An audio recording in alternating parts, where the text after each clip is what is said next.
Delegating in the dental office. What are some great ways to delegate? This obviously is going to apply to the office manager, to the lead clinic assistant, to the marketing coordinator. There could be all kinds of times when you need to delegate. And really, everybody in the office should be a leader or aspire to be a leader in their own right, because at the end of the day, you all want to take ownership for the practice for improving things. And really, as you improve your skills of leadership, you show to your employer that you're ready to handle more management and tasks and more responsibilities and more growth, because you're ready for growth because you know how to lead and inspire others. When I need to delegate something, I really want to follow the 5 whys. When I was doing some training as a leader in a business program, they talked about the five W's to delegate: who, what, when, where, and why.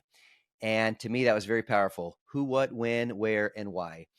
When you delegate, you want to make sure you're using the 5 W's. First, who. Who's responsible for doing something? If you have 2 or 3 people responsible for doing a task, really nobody's responsible, because they can say, oh, I thought she was going to do it. I thought he was going to do it, whatever. It wasn't delegated. So you need to make sure who is responsible. That needs to be spelled out. And there are maybe tasks where there could be multiple people that have to do it, but at the end of the day, one person has to take responsibility for that. That's the who. What needs to be done? Obviously, that's pretty straightforward. Whatever that task is, this is what we need to do.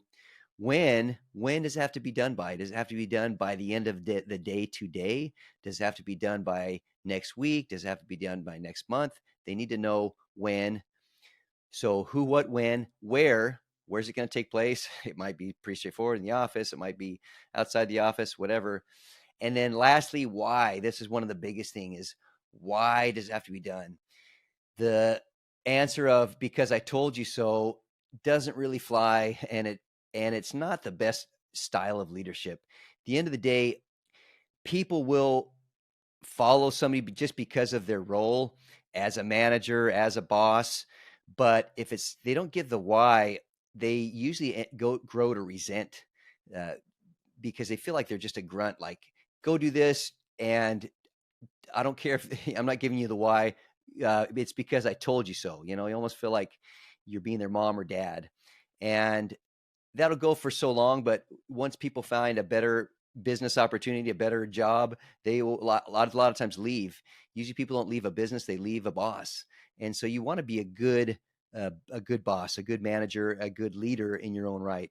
And so the why is very important. And it can be very simple. Just because this is going to help our productivity. We need to get this done because whatever. We need to make sure we're testing the sterilization weekly because of OSHA requirements, yada, yada.